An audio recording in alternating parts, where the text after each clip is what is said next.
नमस्कार दोस्तों, देश दुनिया की 50 बड़ी और ताजा खबरें जानिए अब सिर्फ कुछ मिनट में, संक्षेप में, सटीक और भरोसेमंद अंदाज में। वीडियो शुरू करने से पहले एक छोटी सी रिक्वेस्ट, वीडियो को लाइक करके चैनल को सब्सक्राइब करें और कमेंट में बताएं कि आप हमें कहां से देख रहे हैं। तो आइए बिना वक्त गवाए शुरू करते हैं आज की सबसे बड़ी खबरों का अपडेट।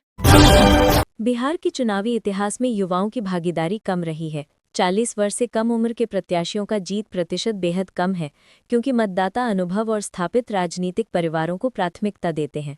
टिकट वितरण में भी युवाओं का हिस्सा कम रहता है।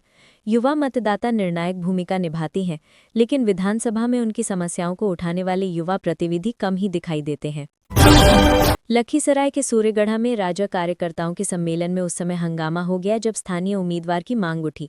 जदयू नेता सुरेंद्र महतो की मांग पर कार्यकर्ताओं में बहस छिड़ गई। कटिहार में भी कांग्रेस विधायक शकील अहमद खान का विरोध हुआ, जहां उनके खिलाफ नारेबाजी की गई। शकील अहमद खान ने इसे विरोधियों का षड्यंत्र बताया। अमित शाह ने बिहार विधानसभा चुनाव में एनडीए के लिए कुल 243 सीटों में से 160 प्लस सीटें जीतने का लक्ष्य रखा है। बूथ लेवल कार्यकर्ताओं से संवाद में उन्होंने कहा कि बिहार से घुसपैठियों को निकालने का चुनाव है। इसके बाद जोश में भरे भाजपाइयों ने एक सुर में जय श्री राम का नारा लगाया। बिहार के मुख्यमंत्री नीतीश कुमार ने कटिहार में शनिवार को 583 करोड़ की 242 विभिन्न विकास योजनाओं का शिलान्यास व उद्घाटन किया। उन्होंने अपने संबोधन के क्रम में जीविका दीदी और आमजनों से सीधी बात की। सबसे पूछा कि उनके काम से आप सब संतुष्ट हैं ना। हिरोशिमा परमाणु बम हमले में जीवित बचे लोगों ने विश्व शांति की वकालत के लिए प्रधानमंत्री नरेंद्र मोदी की सराहना की है। जापानी एनजीओ पीस कल्चर विलेज ने उनके सम्मान में प्रशस्ति पत्र जारी किया। तोशिको तनाका और केंटा सुमियोका द्वारा हस्ताक्षरित ये प्रशस्ति पत्र भारतीय अल्पसंख्यक महासंघ संयोजक को सौंपा गया। इसमें दुनिया भर में शांति को बढ़ावा देने के प्रधानमंत्री मोदी के प्रयासों की सराहना की गई। करूर में अभिनेता विजय की रैली में भगदड़ मचने से 39 लोगों की जान चली गई और 100 से अधिक घायल हो गए। घटना के बाद विजय की आलोचना हो रही है और उनके घर की सुरक्षा बढ़ा दी गई है। डीएमके ने विजय पर आरोप लगाया है कि उनकी रैलियों में दिशा निर्देशों का उल्लंघन होता है। वहीं टीवीके का कहना है कि उन्होंने सभी निर्देशों का पालन किया था। कुपवाड़ा जम्मू कश्मीर में सुरक्षा बलों ने घुसपैठ की एक कोशिश को नाकाम करते हुए 2 आतंकियों को मार गिराया। उत्तरी कश्मीर के केरन सेक्टर में हैदर चौकी के पास आतंकवादियों के एक समूह ने घुसपैठ करने की कोशिश की, जिसके बाद सुरक्षा बलों ने जवाबी कार्रवाई की। मुठभेड़ में 2 आतंकवादी मारे गए, जिनकी पहचान की जा रही है। इलाके में तलाशी अभियान जारी है। करूर में विजय की रैली में भगदड़ मचने से 39 लोगों की जान चली गई और 100 से अधिक घायल हो गए। अभिनेता राजनेता विजय ने मृतकों के परिवारों को 20-20 लाख रुपए और घायलों को 2-2 लाख रुपए का मुआवजा देने की घोषणा की है।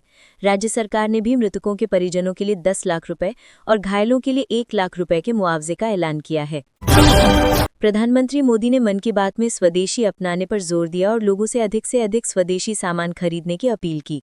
उन्होंने गायक जुबिन गर्ग को श्रद्धांजलि अर्पित करते हुए उन्हें असम की संस्कृति से गहरा जुड़ाव रखने वाला बताया। पीएम मोदी ने गांधी जयंती पर खादी उत्पादों को खरीदने और वोकल फॉर लोकल को बढ़ावा देने का भी आग्रह किया। दिल्ली पुलिस ने काला जट्ठेड़ी गैंग के 6 सदस्यों को अवैध हथियारों के साथ गिरफ्तार किया है। आरोपियों के पास से 6 पिस्तौल और 13 जिंदा कारतूस बरामद हुए हैं। मुख्य आरोपी सहदेव अलीगढ़ से हथियार लाकर गैंग के सदस्यों को सप्लाई करता था। पुलिस ने नोएडा दिल्ली बॉर्डर पर गाड़ी रोककर आरोपियों को हिरासत में लिया। भिलाई में चुनरी यात्रा के दौरान 2 गुटों में बच्चों के बीच विवाद हो गया, जिसके बाद हिंसा भड़क उठी। दूसरे समुदाय के युवकों ने चाकू से हमला कर जिसमें 4-5 लोग घायल हो गए। पुलिस ने 2 आरोपियों को हिरासत में ले लिया है और मामला दर्ज कर लिया है। घटना के बाद इलाके में तनाव फैल गया, जिसे नियंत्रित करने के लिए पुलिस ने गश्त की। मुख्यमंत्री नीतीश कुमार ने गोपालगंज में लालू राबड़ी सरकार पर हमला बोलते हुए कहा कि उनके शासन में बिहार की हालत बहुत खराब थी। उन्होंने एनडीए सरकार को बदलाव की शुरुआत बताया, जिसने कानून का राज स्थापित किया। नीतीश कुमार ने कार्यकर्ताओं से विकास कार्यों को जन जन तक पहुंचाने और बिहार के बेहतर भविष्य के लिए मिलकर काम करने का आह्वान किया। रसोई गैस उपभोक्ताओं के लिए खुशखबरी। अब मोबाइल नंबर पोर्टेबिलिटी की तरह वे अपना आपूर्तिकर्ता बदल सकेंगे बिना कनेक्शन बदले।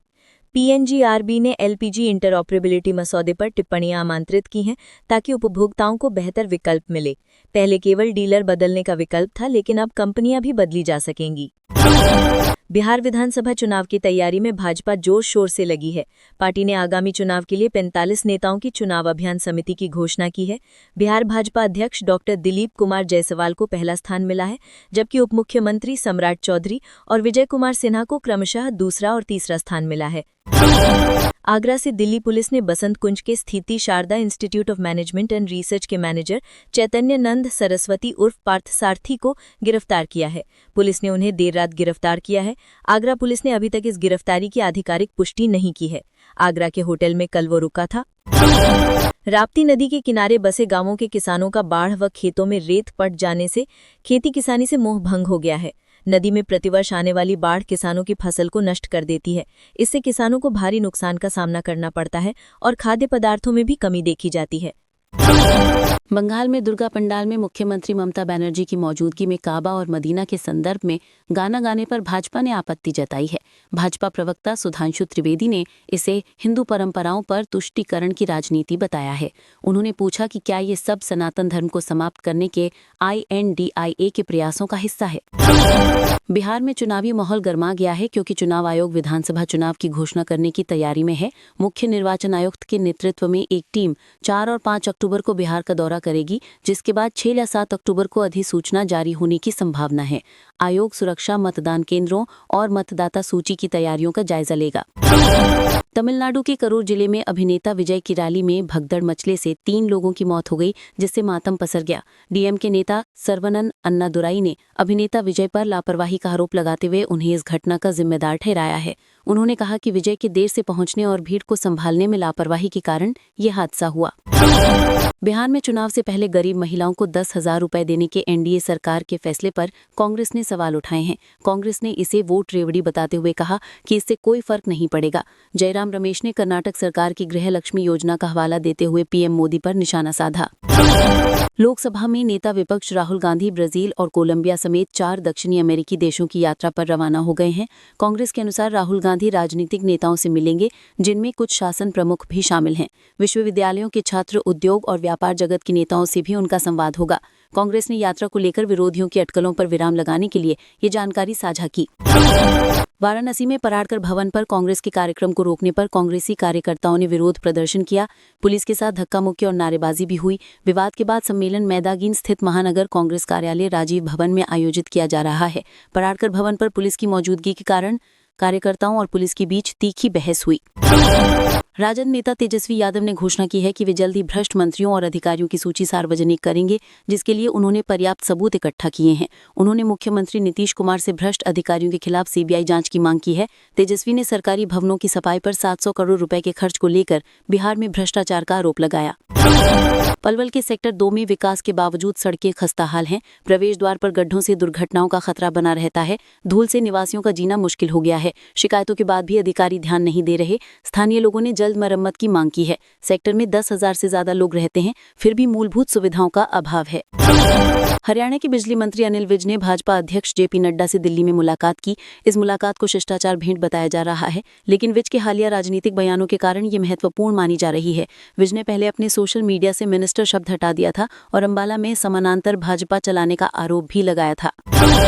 बिहार में आगामी चुनावों के लिए विभिन्न राज्यों के वामपंथी नेता महागठबंधन के साथ मिलकर काम करेंगे। लगभग 400 नेता और कार्यकर्ता चुनाव प्रचार और मतदान में समन्वय स्थापित करेंगे। भाकपा ने 186 नेताओं की सूची तैयार की है, जबकि माकपा के 40 से अधिक नेता 10 अक्टूबर के बाद पहुंचेंगे। कांग्रेस प्रवक्ता सुप्रिया श्रीनेत ने वाराणसी में भाजपा पर वोट चोरी का आरोप लगाया। उन्होंने कहा कि राहुल गांधी के सबूतों के बावजूद भाजपा जांच से डर रही है। सुप्रिया ने सरकार को तानाशाह बताते हुए किसान, महिलाओं और युवाओं को डराने का आरोप लगाया। उन्होंने बिहार चुनाव में जीत का दावा किया,